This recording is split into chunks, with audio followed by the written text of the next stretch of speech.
My name is Joseph Wheeler. I am the Prairie archaeologist for the U.S. Forest Service. How long have bison been around?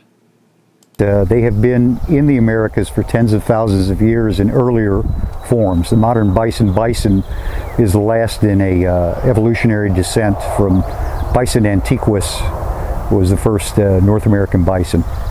It seems prehistorically, that the bison started out west, and when environmental conditions became right, they kind of pushed to the east. So we see them as far east as Buffalo, New York, in the woods, but never in the numbers that you saw them on the Great Plains. Prior to around the year 1600, we think, based on the paleontological record, that the herds were numbered in the dozens, maybe up to 100. The second thing probably would have been the plunge in Native American population after European introduced diseases ravaged the population level. So their number one predator would have been diminished. And about 1600 is when the numbers seem to have expanded. We think the last bison died around last bison in Illinois died around 1808. What predators did bison have? There's black bear bone. We know even from the early European accounts that there were wolves on the prairie. Certainly a pack of coyotes could take a calf if they wanted to, probably not a full-grown bison. People in this area, northeastern Illinois, on the edge of the Grand Prairie Division, had been here for perhaps 10,000 years, and over time, before bison got here in any large numbers, developed a really diverse range of subsistence strategies, to include farming. What parts of the bison were used when they were killed? So they were farmers and hunters, but it's a high-risk endeavor to take bison.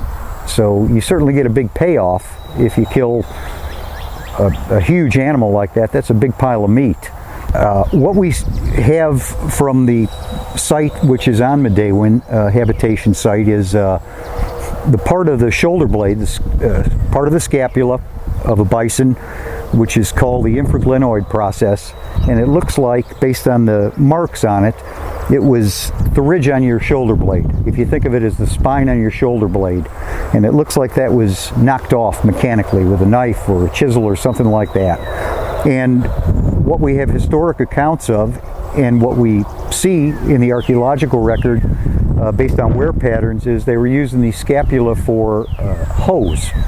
So when you think of Native Americans out west using every bit of the bison, maybe one of the most prized parts of the bison beyond the meat for the people in this area was the scapula to use as hose.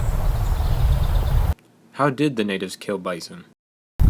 We don't know for certain, but early historic accounts we have of how Native Americans took bison in the Midwest or locally within the Illinois is they would set fire to the prairie but leave channels unburned so that the bison could escape.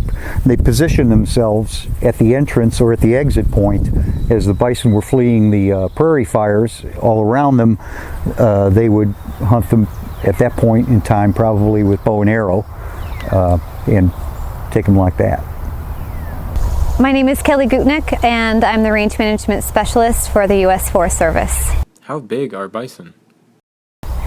So in general, they weigh about 1,400 pounds on average, but individually the males can weigh up to 2,000 pounds. The females can weigh, which we call cows, can weigh up to 1,100 pounds, and then at birth the calves weigh about 40 to 50 pounds.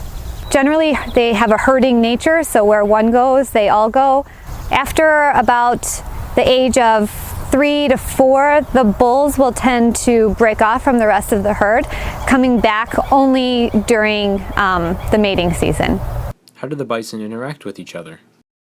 Bison are naturally playful. They're always playing and they're always scoring, but that's their natural tendency. I mean, they do that for a number of reasons. One, they just establish their hierarchy, and then the younger bulls are learning from the older ones. So typically, they just want to see how strong they are, and the older bulls will put them in their place. Where's the closest herd of bison? The closest herd of bison is about a quarter mile south of us. on Midewin. We have, our herd is about 40 bison right now. What are the bison used for here on Midewin? Well, we're using them as a restoration tool, but generally bison are used for the same purposes now as they were quite some time ago. They're used for food, they're used for clothing.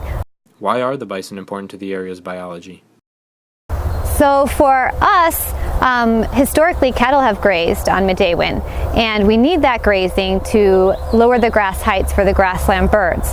And cattle typically graze upon forbs and then grasses, but bison typically graze upon grasses. So with that, we need that ecosystem shift, because as we're doing our restoration processes, we're going to be planting with a lot of grasses, but as you can see behind me, the prairie is made up of a lot more than just grasses. So they're going to reduce the competition for the hard to grow forbs by eating down the grasses, and then give the forbs a chance to mature and grow, and then the grasses will typically reseed themselves and come back very easily. Another thing is that bison continually move as they graze, unlike cattle, which will stand in one spot and graze the forbs and the grasses clear to the ground and then move on. Bison will graze and they will keep moving as they're grazing. So in that sense, they're reducing the mass, but they're not eliminating it. Why were the bison brought back to this area? Midewin was created because of the grassland birds. And for us, they were brought back on an experimental basis because we want to see if their grazing patterns will help in the restoration process, if it will hinder the restoration process, or if maybe their grazing patterns are going to be just like cattle and they're going to keep it down. So typically what we're looking for is a short to medium stature grass, and we want that because of the different birds that come in. So as we're going through the restoration processes right now, where they're grazing on pasture grass. So as we start to overseed and burn and plant new grasses and new forbs, we want to see if those grazing patterns will help to keep the grasses down as much as we need them to.